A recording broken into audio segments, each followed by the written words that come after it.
Sorry for the interruption. So, as I was saying before, I would like to thank Drs. Maria Teresa Magro from the Superintendency of Catania and Dr. Brancato from the University of Naples. They've been excellent in organizing this excavation and the subsequent analysis, and myself and Elena Varotto been taking care of the bioarchaeological and paleopathological aspects of this project.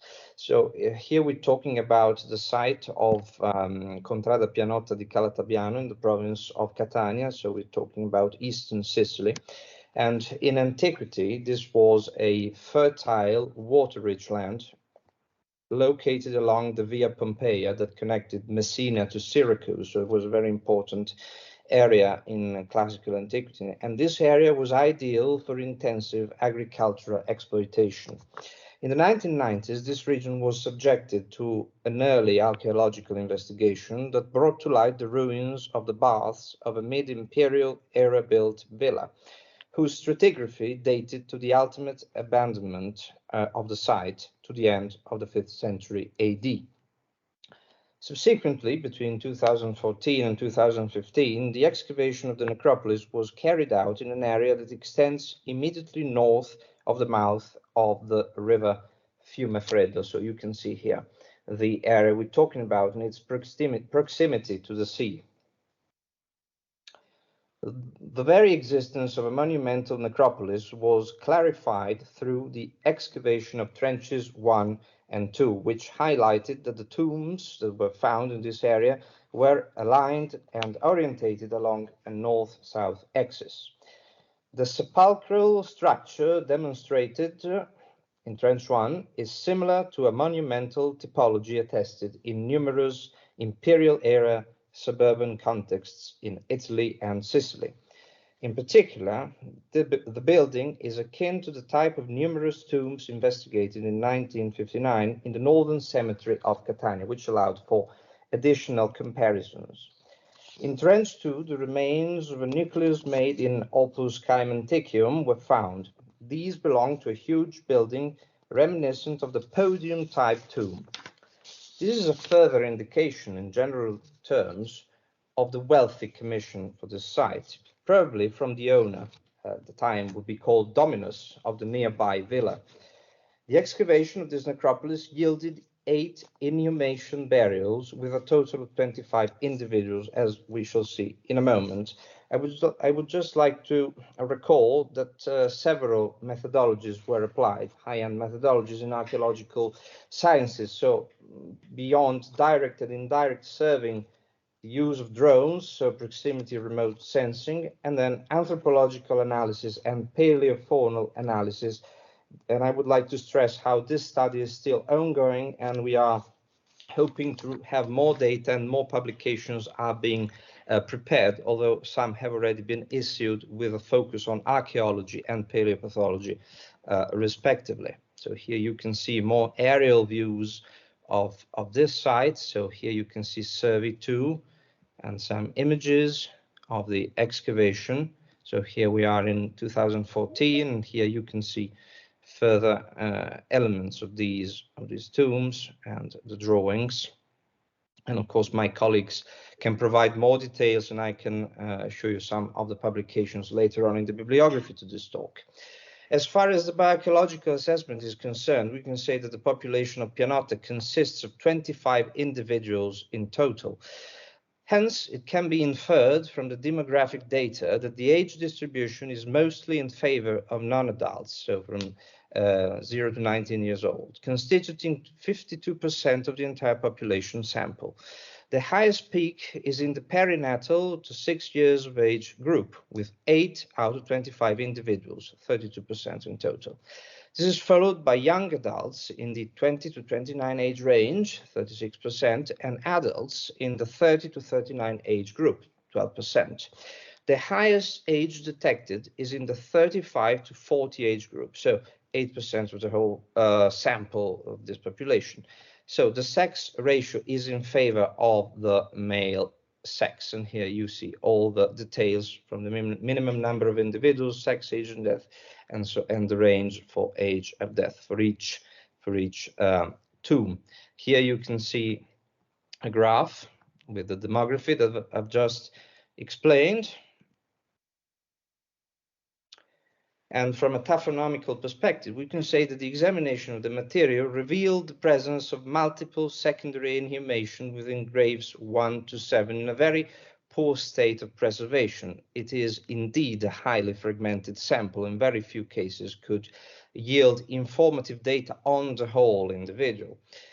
The only single burials concerned the individual from grave 6 and grave 8, the latter of the two being fairly well preserved, we can say.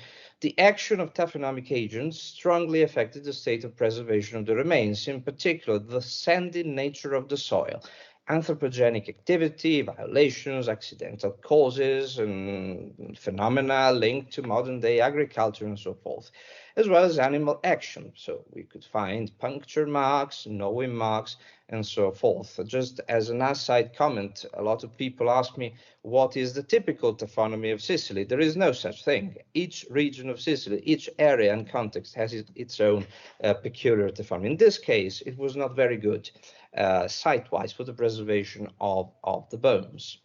We radiocarbon dated the remains, and we could demonstrate this interval. So the remains date to the late Roman period to the beginning of the Byzantine period, although the site, of course, had a much longer history. From a paleopathological perspective, we were able to demonstrate a very important case of frontal sinus osteoid osteoma. Osteoid osteoma is well known in the present world, and there are descriptions of it for the ancient world. But in this very specific anatomical location, it is extremely rare nowadays. You could count 4 or 5 cases in the modern medical literature, and no case for the past. We were able to demonstrate it in close connection with a typical button-type osteoma, and here you can see a reaction of the bone, so evidence of sinusitis. And we were able to show that this was osteoid osteoma by combining traditional conventional radiography, CT scan analysis, and here you can see also 3D reconstruction, so that could be applied, but we also performed with the necessary authorizations histology, so with that we could prove the nidus shape of this formation. Do not be surprised at the presence of white spots on this image. That is the normal presentation of ancient bone, because of course part of the bony mass has been lost over time. So this is very interesting, and we published that in the journal Craniofacial Surgery. I'll point to that publication later on. This same skull was also very interesting because it had a case of brachmatic bone, a very large brachmatic bone. There aren't many of that out there in the literature. And very interestingly, we could link this to a type that had been described in the 19th century in a very old publication. And here you can see exactly the same shape. So it had already been recorded. Brachmatic bone, the brachmatic bone has a long history, and if you read Paracelsus, the homeopathic scholar by par excellence, the French would say, he wrote that the brachmatic bone would be reduced to powder and used as a medicine to treat epilepsy. Limaverunt enim ipsi omnia crania et ea potanda dederunt. So, but he also says that physicians of all days would bribe their patients, they would cheat their patients actually, and they would give them something that was thought to be the brachmatic bone. Instead, it would be another part of the skull or another part of the skeleton. So it was already quite a strange commerce. But it has a long history both in neurology and in anthropological studies, and we published this in Human Evolution. Here you can see a virtual reconstruction of the skull, and we pay a lot of attention on digital humanities and the possibility to share these data that can be accessed by other scholars. So here you can see tomb 8. So we're talking about a male, 20 to 29 years, an adult. And here you can see that the skull is quite well preserved. And you can see traces of trauma that this individual sustained intravitam. And here also you can have a look at some other traumatic injuries, as well cysts and other formations, and we combined morphological considerations with conventional radiology. In tomb 6 we have a male, and we're talking about a probable adult, and this case is interesting because there is the presence of strong periostitis in the right tibia and fibula. Here you see X-ray images of the right tibia with plate formation at the diaphyseal level. So we are going to investigate this case also histologically in order to see if there is an important correlation between radiology and the architecture of the bone. Here I'm just showing some of the publications that we have made so far. Others, as I was saying, are underway, in particular the study of the paleo diet, and my colleague Rodolfo Brancato is taking care of this, and we are in a close collaboration with the laboratory of Professor Lubrito in Naples, Caserta to be precise, and we are progressing also from the paleopathological perspective. So as I have already taken some of your time before with the technical issues, I will stop here, but I would like to thank you very much for your help, time, interest, and I am here should any questions be coming from the audience. Thank you very much.